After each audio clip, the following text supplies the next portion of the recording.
तो कहानी की शुरुआत में हमें वर्ल्ड फेमस डॉक्टर कांजी को दिखाया जाता है और जब से उसकी छोटी बहन की मृत्यु एक ऐसी बीमारी से होता है जिसके कि उस समय कोई भी इलाज नहीं था, और तब से उसने डिसाइड किया कि वो एक डॉक्टर बनेगा और अपना पूरा जीवन एक ऐसे दवाई को बनाने में लगा देगा जो कि हर एक बीमारी को ठीक कर सके। फिर सालों तक पढ़ने के बाद कांजी एक वर्ल्ड फेमस डॉक्टर बन जाता है जो कि अपने वादे अनुसार एक ऐसी दवाई को बनाने में लग जाता है जो कि हर बीमारी को ठीक कर सके। पर वो कभी कभी अपने खाने पीने को भूल कर ओवर टाइम करता है जिसकी वजह से उसकी शारीरिक क्षमता बहुत ही ज्यादा कम हो जाती है। एक दिन ऐसे ही वो काम कर रहा होता है और वो सोचता है कि उसे कुछ देर का रेस्ट करना चाहिए, तो फिर वो 40 मिनट का अलार्म लगा के अपने सोफे पे ही सो जाता है। लेकिन 40 मिनट बीतने के बाद भी उसकी आंखें नहीं खुलती और इसका मतलब है कि उसकी किसी तरह मृत्यु हो चुकी है। अगले दिन उसकी जब आंखें खुलती है तो वो अपने आप को एक अलग ही जगह पर पाता है जहाँ पर उसके पास एक लड़की खड़ी होती है जो कि उसे देखकर बहुत ही ज्यादा ही खुश होती है और वो उसे फार्मा कह रही होती है, जिसे सुनकर कांजी बहुत ही ज्यादा ही कंफ्यूज हो जाता है और वो बाहर की दुनिया देखने के लिए अपने बेड से उतरता है। तब वो रियलाइज करता है कि उसकी बॉडी बहुत ही ज्यादा कमजोर हो चुकी है। तभी उसकी मेड उस पर चिल्लाने लगते हैं और कहती है कि आपको आराम करना चाहिए क्योंकि आपके ऊपर बिजली गिर गई थी जिसकी वजह से आप कुछ दिनों से कोमा में थे। इन चीजों को सुन के वो उसे कहता है कि मुझे माफ कर दो, मुझे एक्चुअली कुछ भी याद नहीं है। तो फिर वो मेड उसे एक मिरर दिखाती है जिसमें वो अपने आप को देखकर बहुत ज्यादा हैरान हो जाता है क्योंकि वो एक 10 साल के बच्चे की बॉडी में था जिसका नाम फार्मा होता है। यहाँ पर फार्मा सोचता है कि उसे अपनी इस लाइफ के बारे में कुछ भी याद नहीं है, लेकिन उसे अपनी प्रीवियस लाइफ के बारे में सब कुछ पता होता है, जहाँ पर जब वो लास्ट टाइम सो गया था और उसके बाद जब उसकी आंखें खुलती है तब वो यहाँ पर था। और इसके बाद वो बहुत ही ज्यादा कंफ्यूज हो जाता है। तभी उसको थोड़ा सा दर्द महसूस होता है तो वो अपने मेट से कहता है कि क्या मैं अपनी बैंडेज को हटा सकता हूँ। तो मेट तुरंत उसके लिए गर्म पानी ले आती है। यहाँ पर बैंडेज हटाते समय उसे अपने हाथ में एक मार्क नोटिस होता है जिसे देखकर मेट तो बहुत ही ज्यादा डर जाती है। तब वो उसे शांत करता है और कहता है कि ये शायद लाइटिंग की वजह से हुआ है, लेकिन मेट उससे में प्यार करने लगती है और उसे कहती है कि ये निशान सबूत है कि आपको गॉड ऑफ मेडिसिन ने आशीर्वाद दिया है। गॉड ऑफ मेडिसिन का नाम सुन के वो बहुत ज्यादा हैरान हो जाता है और उससे पूछता है कि गॉड ऑफ मेडिसिन क्या है। इस पर मेट उससे बोलती है कि आप गॉड ऑफ मेडिसिन को भूल गए हैं जिनकी पूजा आपकी फैमिली करती है। तब फार्मा को रियलाइज होता है कि उसे अपने लाइफ के बारे में कुछ भी मालूम नहीं है। तो वो मेट से पूछता है कि क्या तुम मुझे सब कुछ बताओगी, मैं थोड़ा सा कंफ्यूज हूँ। तो मेट पहले उसे अपना इंट्रोडक्शन देती है और कहती है कि मेरा नाम है लोटे। फिर वो उसे महल घुमाते हुए बोलती है कि आपकी फैमिली एक रॉयल फार्मासिस्ट है जो कि रॉयल फेम के लिए मेडिसिन बनाते हैं। और फिर वो उसे उसकी फैमिली फोटो दिखाती है और वो उसे ये भी बताती है कि आपकी फैमिली मैजिक में भी बहुत अच्छी है। इस चीज को सुन के फार्मा उससे पूछता है कि क्या मैं भी मैजिक यूज कर सकता हूँ।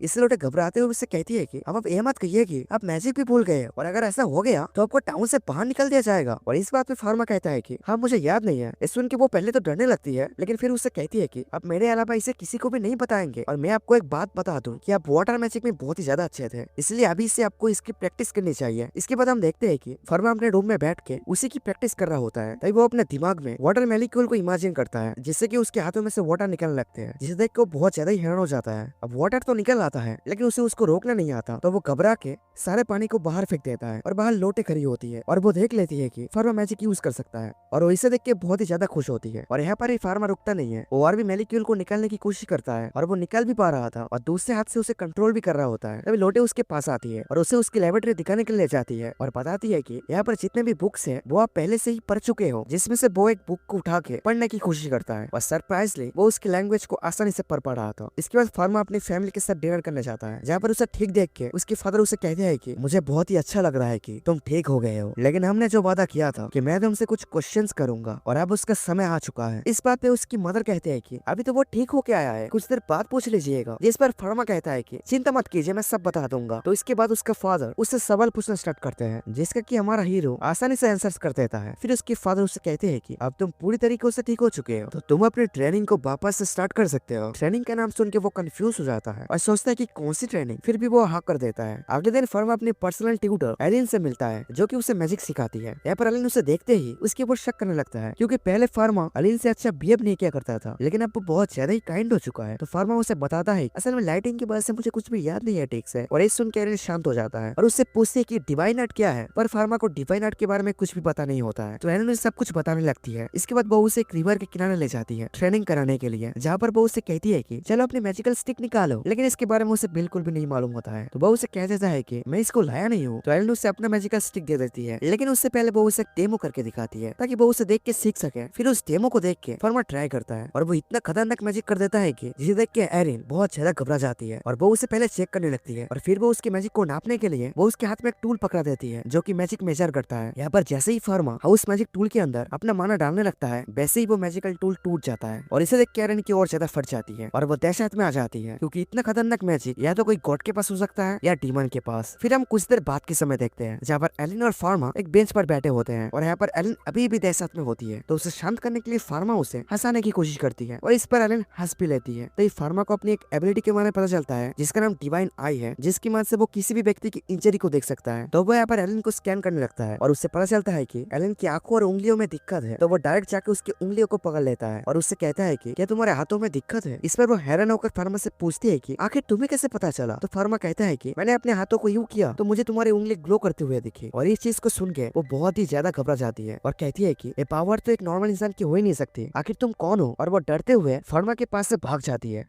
फिर हमें अगले दिन पता चलता है कि एलन की बहुत ज्यादा ही तबीयत खराब है, जिसकी वजह से वो आज फार्मा को ट्रेनिंग देने नहीं आ पाएगी। इस पर फार्मा के फादर फार्मा को एक मेडिसिन देते हैं और उससे कहते हैं कि ये तुम एरिन को दे आओ। इसके बाद फार्मा उस मेडिसिन को लेके एरिन के घर पहुंच जाता है। यहाँ पर वो उस मेडिसिन को चेक करने लगता है तो उसे पता चलता है कि ये जो मेडिसिन है वो ज्यादा इफेक्टिव नहीं है। तो वो अपनी मैजिक की मदद से उस मेडिसिन में थोड़ी सी चेंजमेंट कर देता है जिससे कि एरिन बहुत जल्दी ठीक हो जाए। तभी हम एरिन को देखते हैं कि जो कि फार्मा से बचने के लिए फुल टू प्रोटेक्शन के साथ आई थी और वो उससे कहती है कि क्या तुम मुझे मारने आए हो। इस बात पे फार्मा उसे कहता है कि नहीं, मैं तुम्हें मारने नहीं आया हूँ। जिसे सुनने के बाद वो अपनी मास्क उतार देती है और हम देखते हैं कि सही में एलिन की हालत बहुत ही ज्यादा खराब थी। तो वो उससे पूछती है कि आखिर तुम किस लिए आए हो। फार्मा कहता है कि तुम बीमार हो ना, इसलिए मेरे फादर ने तुम्हारे लिए मेडिसिन भेजी है और मैंने भी इसमें कुछ ऐड ऑन किया है। इस चीज को सुन के एलिन डर जाती है और उससे कहती है कि क्या तुमने जहर तो नहीं मिला दिया मुझे मारने के लिए। इस पर फार्मा कहता है कि ऐसा कुछ भी नहीं है, तुम इसे खा लो, तुम्हें कुछ भी नहीं होगा, मैं बता रहा हूँ। लेकिन एलिन उसकी बातों पर विश्वास नहीं करती और फार्मा ये समझते हुए कहता है कि आप मेरे टीचर हो, इसलिए मैं आपको नुकसान नहीं पहुंचाऊंगा और आपको मुझसे डरने की कोई जरूरत नहीं है। और अब वो उसके हाथों में कुछ फ्लावर्स देके बहुत से चला जाता है और उसकी इन बातों का अपने एलिन पर असर हो ही जाता है और वो उसे ट्रेन करने के लिए वापस से रेडी हो जाती है। फिर अगले दिन हम फार्मा को देखते हैं जो कि अपने ट्रेनिंग ग्राउंड में आया हुआ था और वहाँ पर एलिन भी आ जाती है, लेकिन वो अभी भी अपने आर्मर के साथ आई थी और वो उससे कहती है कि वैसे तो मुझे तुम पर बहुत विश्वास है, लेकिन तुम्हारा मैजिक जो है ना वो बहुत ज्यादा ही ताकतवर है जो कि मुझे भी नुकसान पहुंचा सकती है और इसलिए मैंने आर्मर पहना हुआ है। और वो उसे थैंक यू भी कहती है क्योंकि उसने जो मेडिसिन दी थी वो उसके ऊपर काम कर गई। फिर वो लोग ट्रेनिंग करते हैं जहाँ पर फार्मा की इनक्रेडिबल मैजिक स्किल को देख के एलन बहुत ज्यादा हैरान हो जाती है। अब ट्रेनिंग खत्म होने के बाद फार्मा अपने घर पर बैठा होता है और अपने डिवाइन आइज का यूज करके अपने सर्वेंट्स की इंजरी को देख रहा होता है। तभी बहुत से लोटे गुजर रही थी, वो उसे भी स्कैन करता है और उसे पता चलता है कि लोटे के हाथ में बहुत ज्यादा ही प्रॉब्लम है। तो वो डिसाइड करता है कि वो उन सारे सर्वेंट्स के लिए भी मेडिसिन बनाएगा। तो वो अपने लैब में जाके उनके लिए अपने मैजिक से मेडिसिन बनाने लगता है। कुछ देर के मेहनत के बाद वो मेडिसिन को बना लेता है और फिर वो लोटे के पास जाता है और इन मेडिसिन को लोटे को दे देता है, जिसे पाके पहले लोटे बहुत ज्यादा इमोशनल हो जाती है। फिर खुशी में उसे थैंक यू भी कहती है। फिर यहाँ पर फार्मा मेडिसिन को और भी सर्वेंट्स में बांट देता है जिससे बाकी सर्वेंट्स को बहुत ज्यादा ही अच्छा लगता है। यहाँ पर लोटे फार्मा से कहती है कि ये लोग कितने ज्यादा लकी है कि इन्हें एक रॉयल फार्मेसी से दवाई मिल रही है, लेकिन दुनिया में कुछ ऐसे भी लोग हैं जिन्हें दवाई या नसीब ही नहीं होता और वो लोग भूखमरी और लाचारी के कारण से मारे जाते हैं। और ये बात फार्मा के दिल में लग जाता है और वो यहाँ पर डिसाइड करता है कि वो एक ऐसी दुनिया बनाएगा जहाँ पर लोग दवाइयों की कमी से नहीं मरेंगे। फिर इसके दूसरे दिन जब फार्मा अपने फैमिली के साथ खाना खा रहा होता है तब वो देखता है कि डाइनिंग टेबल पे उसकी बहन मिसिंग है। तो वो उसके फादर से पूछता है कि आखिर छोटी बहन कहाँ गई। तो वो उसे बताते हैं कि उसको चिकन फॉक्स हुआ है जिसकी वजह से उसे अंडरग्राउंड कर दिया गया है और वहाँ पर हम लोग जा भी नहीं सकते क्योंकि वो बीमारी बहुत घातक तरीकों से फैलती है। अब इस बीमारी का नाम सुन के यहाँ पर फार्मा सोचने लगता है कि चिकन फॉक्स तो यहाँ पर भी होता है और इसका इलाज तो मेरे पास है। तो वो यहाँ पर अपनी बहन के लिए एक मेडिसिन बनाने लगता है अपने पास्ट मेमोरी की नॉलेज की मदद से और वो यहाँ पर अपनी बहन के खाने पे उस मेडिसिन को मिला देता है और उसके रूम में पहुंच जाता है। और उसे अपने रूम में देख के उसकी बहन कहती है कि फादर ने तो मना किया है और मेरे पास कोई भी नहीं आ सकता, नहीं तो आप भी इन्फेक्टेड हो जाओगे, अब क्या कर रहे हो। जिस पर फार्मा उसे कहता है कि एक सीक्रेट है, तुम इसके बारे में किसी को नहीं बोलना। और फिर वो उसे खाना खिला देता है और कुछ हफ्ते बाद उसकी बहन उसकी दवाई की वजह से ठीक हो जाती है। फिर फार्मा अपने लैब में जाके एक मिनी माइक्रोस्कोप बनाता है क्योंकि वो हर समय तो अपना फिंगर को स्कूल करके डिवाइन आई का यूज नहीं कर सकता है। तभी उसके लैब में एक बंदा आता है और उसे कहता है कि आपके फादर आपको बुला रहे हैं। और जैसे ही फार्मा अपने फादर के ऑफिस में पहुंचता है तो उसके फादर उसे कहते हैं कि जल्दी से अपना बैग पैक कर लो, हमें रॉयल किंगडम जाना है। इतना कहते ही सीन शिफ्ट हो जाता है और हमें अगले दिन की सीन दिखाई जाती है जहाँ पर फार्मा और उसके फादर रॉयल किंगडम पहुंच चुके होते हैं और यहाँ पर हमें पता चलता है कि प्रिंसेस की हालत बहुत ज्यादा खराब है और वो मरने की हालत में है, जिसकी वजह से दुनिया के सारे बेस्ट फार्मासिस्ट उनके चेकअप करने आए हुए हैं। यहाँ पर धीरे धीरे करके सारे फार्मासिस्ट क्वीन का चेकअप करते हैं, लेकिन उनकी बीमारी इतनी ज्यादा कॉम्प्लिकेटेड होती है कि वो सभी अपने हाथ खड़ा कर देते हैं और उनसे इलाज नहीं हो पा रहा था। और उनमें से एक फार्मा के फादर भी होते हैं जो कि कह देते हैं कि हम इनका इलाज नहीं कर पाएंगे। तो फार्मा सोचने लगता है कि आखिर ऐसी कौन सी बीमारी है जिसका कोई इलाज ही नहीं है। तो वो अपने डिवाइन आई का यूज करके क्वीन को स्कैन करने लगता है और उसे पता चलता है कि क्वीन को तो ट्यूबरकुलोसिस है। इस बीमारी में इंसान के ऊपर कोई भी दवा काम नहीं करता और इसकी पेशेंट को सिर्फ इंजेक्शन से बचाया जा सकता है, लेकिन इस दुनिया में तो इंजेक्शन एक्सिस्ट नहीं करती, तो आखिर उन्हें बचाया कैसे जाए। सब सोच ही रहे होते हैं कि तभी क्वीन के बच्चे बाहर से क्वीन के पास आते हैं और उनके पास आके रोते हुए कहते हैं कि मामा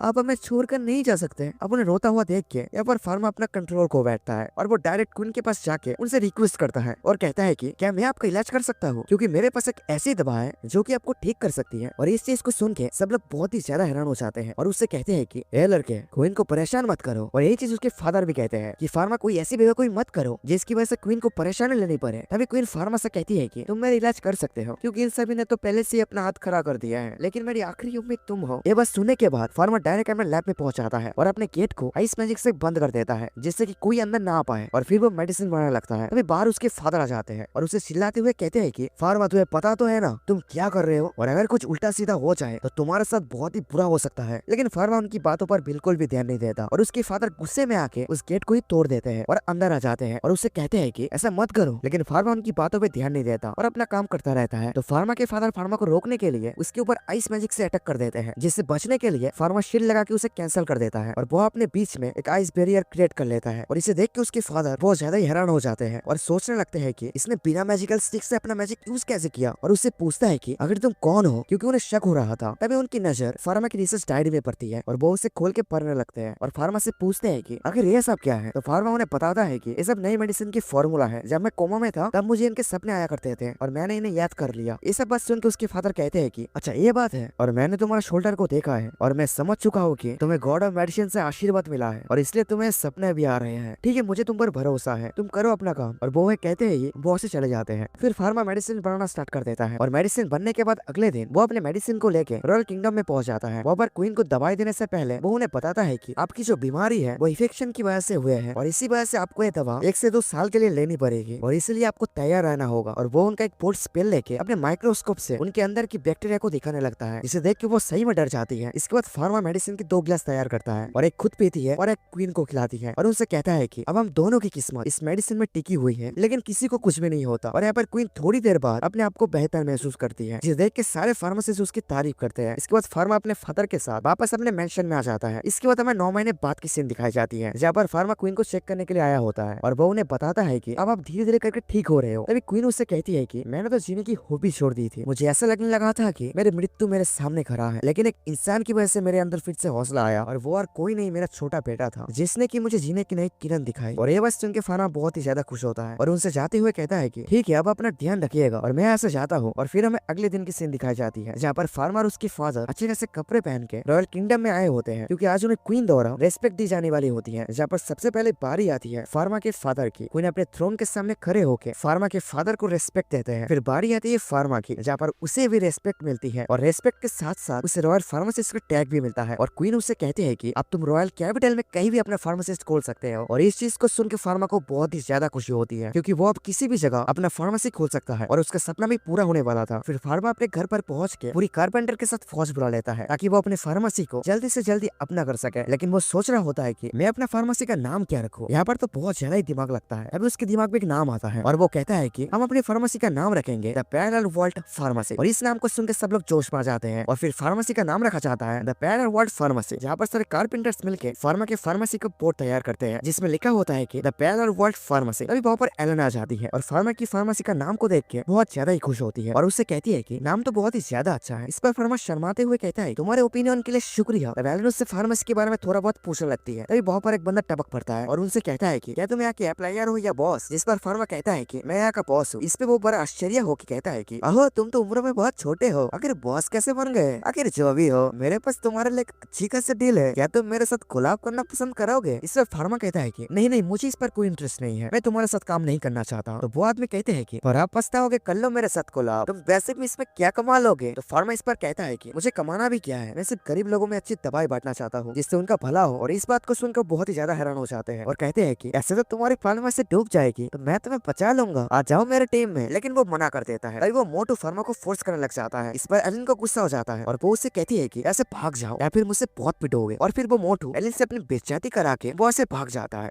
इस बाद फार्मा अपने फार्मेसी के अंदर चला जाता है, जहाँ पर वो देखता है कि फार्मेसी में सिर्फ 2 ही वर्कर थे, जो कि वो खुद ही है। तो वो सोचता है कि हमें वर्कर को बढ़ाना चाहिए। तभी वहाँ पर लोटे भी आ जाती है और उससे काम मांगने लगती है और वो कहती है कि मैं यहाँ पर सब कुछ कर सकती हूँ जैसे मैं अपने घर में काम करती हूँ। तो फार्मा भी उसे रख लेता है। तब भी उसमें एक इंसान की कमी हो जाती है जो कि अकाउंटर होता है। तब वो सोचता है कि मैं कौन सा अकाउंटेंट को रखूं जो कि थोड़ा एक्सपीरियंस भी हो। फिर वो वापस से अपने घर आ जाते हैं जहाँ पर फार्मा को देखने को मिलता है कि उसके घर में जितने भी सर्वेंट्स होते हैं वो सभी रो रहे होते हैं। तो वो सोचने लगता है कि आखिर इन सबको हो क्या गया है और वो आखिर रो क्यों रहे हैं। तभी उसे पता चलता है कि उसके फादर के जो अकाउंटेंट थे वो रिटायर हो रहे हैं क्योंकि उनके पैर में बहुत ज्यादा दर्द हुआ करता था जिसकी वजह से वो कायदे से चल भी नहीं पाते थे। इस चीज को सुन के वो उनसे कहता है कि अगर मैं आपके पैर का इलाज कर दूं तो क्या आप मेरे साथ काम करोगे। जिस पर वो मान जाते हैं। तो वो सबसे पहले अपने फादर के पास पहुंच जाता है ताकि वो उनसे परमिशन ले सके और उनसे कहता है कि आज जो आपके पास से अकाउंटेंट रिटायर हो रहा है क्या मैं उन्हें अपने फार्मेसी में जॉब दे सकता हूँ। इस पर उसके फादर मान जाते हैं और इसके साथ साथ वो उसे बक्सा भर के सोने के सिक्के भी देते हैं ताकि वो अपने फार्मेसी को और भी बेहतर कर सके। फिर इसके अगले दिन फार्मा अपनी फार्मेसी की ग्रैंड ओपनिंग कर देता है। और अब जरूरी तो नहीं है कि आपने नया नया बिजनेस खोले हो और उसमें तुरंत ही कस्टमर आने लग गए। तो ऐसा फार्मा के केस में भी नहीं होता। 1 महीने बीत जाते हैं लेकिन उनके फार्मेसी में कोई भी कस्टमर नहीं आता सिवाय एक बूढ़े आदमी के जो कि वहाँ पर सिर्फ एक टॉफी खरीदने आता था। इस चीज से वो लोग बहुत ज्यादा ही परेशान हो गए थे। तभी फार्मा के माता पिता बेस बदल के फार्मा के फार्मेसी में आ जाते हैं लेकिन फार्मा उन्हें आराम से पहचान लेता है। फिर वो उन्हें अंदर ले जाता है और बताता है कि मेरी फार्मेसी बिल्कुल भी नहीं चल रही, यहाँ पर कोई कस्टमर आता ही नहीं है जिससे कि बहुत ज्यादा परेशान हूँ। इस चीज को सुनकर उसके फादर कहते हैं कि क्या तुम मुझे अपना फार्मेसी दिखा सकते हो। तो यहाँ पर फार्मा उन्हें अपनी फार्मेसी दिखाने लगता है। वो सबसे पहले उन्हें मेडिसिन रूम दिखाता है जहाँ पर बहुत सारी मेडिसिन रखी होती है। फिर वो उन्हें पेशेंट्स के लिए बनाए गए बेडरूम्स भी दिखाते हैं। उसके बाद वो उन्हें पूछता है कि क्या आपको यहाँ पर कोई कमी दिख रही है। जिससे उसके फादर उसे कहते हैं कि यहाँ पर कोई भी कमी नहीं है, सब एकदम बढ़िया है। यहाँ पर फार्मा की मॉम उसे सजेशन देती है कि तुम्हें एक मेडिसिन के साथ साथ ब्यूटी प्रोडक्ट्स भी बनाना चाहिए जो कि कम कीमत में हो और बहुत अच्छी क्वालिटी में भी हो जिससे कि हर प्रकार की महिला तुम्हारे प्रोडक्ट्स को खरीदे। उनका इस सजेशन उसे बहुत ही ज्यादा ही अच्छा लगता है। तभी उसके फादर कहते हैं कि अगर तुम इन प्रोडक्ट्स को बनाओ तो इसमें किसी भी प्रकार का केमिकल को यूज नहीं करना वरना स्किन डिजीज का कारण बन सकता है। यहाँ पर उनके बीच बातें चली रही होती है कि तभी वहाँ पर घबराते हुए एक लड़का आता है और फार्मा से कहता है कि क्या यहाँ पर कोई फार्मासिस्ट है। एक लड़की की हालत बहुत ही ज्यादा खराब है। इस उनके फार्मा उसके साथ उस लड़की के पास चला जाता है और हम देखते हैं कि उस लड़की की सही में बहुत ज्यादा ही हालत खराब होती है। तो फार्मा अपनी डिवाइन आई का यूज करके उसको स्कैन करता है तो उसे पता चलता है कि उसके हाथ में बहुत ज्यादा ही कट लगे हुए हैं और इसकी वजह से उसका हेवी ब्लड लॉस हो गया है और उसकी हालत ऐसी हो गई है। तो फार्मा उसे अपनी फार्मेसी में ले आता है और उसका इलाज करने के बाद उससे पूछता है कि अगर तुमने अपने हाथों में कट क्यों लगा है। तो वो लड़की कहती है कि मेरे क्रश ने मुझे रिजेक्ट कर दिया तो मैं और क्या करता। प्यार का चक्कर बाबू मोशाई, प्यार का चक्कर। तो वे लड़की अपने हाथों में ऐसे ही कट लगा देती है क्योंकि उसका क्रश ने उसे रिजेक्ट कर दिया और वो कहती ही रोने लगती है और कहती है कि मुझे आप सभी लोग माफ कर दे, मेरी वजह से अब सभी लोगों को परेशानी उठानी पड़ी। इस पे एलन उससे कहती है कि ऐसी बात नहीं है और अब से तुम वापस से ये सब नहीं करना। इसके बाद हमें कुछ दिन बाद के समय दिखाया जाता है जहाँ पर वो लड़की वापस से फार्मा की फार्मेसी में आई होती है। फार्मा ने अपनी ब्यूटी प्रोडक्ट्स भी बना के तैयार कर दिए होते हैं और वो उस लड़की को कुछ डेमो के लिए देता है जिसे लगा के उसे बहुत ज्यादा ही अच्छा लगता है। इधर हम लोटे को देखते हैं जो कि कुछ ब्यूटी प्रोडक्ट्स को लेडीज के बीच बांट रही होती है जिससे कि उसकी अच्छी खासी मार्केटिंग भी हो जाती है और धीरे धीरे करके उसके फार्मेसी में बहुत ज्यादा कस्टमर भी आने लगते हैं क्योंकि फार्मा के ब्यूटी प्रोडक्ट्स बहुत ज्यादा सस्ते भी होते हैं और अच्छे भी होते हैं। अब ब्यूटी प्रोडक्ट्स की बढ़ती डिमांड को देख के वो उसकी एक अलग ही ब्रांच खोल देता है जहाँ पर वो बहुत सारे ब्यूटिशियंस को रखता है ताकि वो बहुत ज्यादा ब्यूटी प्रोडक्ट्स को बना सके। अब फार्मा की फार्मेसी चल पड़ती है और उसकी ब्यूटी प्रोडक्ट्स की वजह से पूरे शहर में उसकी चर्चा हो रही होती है और यही चर्चा घूम फिर के क्वीन के पास चली जाती है। तो क्वीन फार्मा को अपने पास बुलाती है उसके ब्यूटी प्रोडक्ट्स चेक करने के लिए। यहाँ पर फार्मा सबसे पहले उन्हें लिप बाम देता है और जैसे ही वो अपने होठों में लगाती है तो उन्हें अपने होठ बहुत ही ज्यादा सुंदर लगने लगती है जिसकी वजह से क्वीन को फार्मा के प्रोडक्ट्स बहुत ही ज्यादा अच्छे लगते हैं और फार्मा अपने और भी प्रोडक्ट्स के बारे में क्वीन को बताने लगता है। ये सुनकर क्वीन उसे कहती है कि तुम्हें अपने प्रोडक्ट्स के दाम को बढ़ाना चाहिए क्योंकि तुम्हारे प्रोडक्ट्स पूरी मार्केट में सबसे सस्ते बिकती है जिसकी वजह से दूसरे लोग दूसरी दुकानों में जाना ही पसंद नहीं करते और उन लोगों का बहुत ज्यादा ही घाटा हो रहा है जिसकी वजह से वो एक ना एक दिन सड़क पे आ ही जाएंगे। क्वीन को ये बात सुन के फार्मा को रियलाइज होता है कि वो गलत कर रहा है तो वो अपने प्राइस बढ़ाने के लिए मान जाता है। इसके बाद हम देखते हैं कि फार्मा बीच पे होता है जहाँ पर उसकी छोटी बहन और लोटी रेत से खेल रहे होते हैं और एलिन कहीं कोने में सो रही होती है। फार्मा को देख के उसकी छोटी बहन पानी में जाने की जिद करने लगती है जिस पर वो उसे मना कर देता है और कहता है कि फादर ने पानी में जाने के लिए मना किया है। लेकिन लोटे और उसकी छोटी बहन दोनों ही जिद करने लगते हैं तो वो उन्हें रोक नहीं पाता और जाने की इजाजत दे देता है। जहाँ पर फार्मा की छोटी बहन फार्मा को भी अपने साथ चलने के लिए कहती है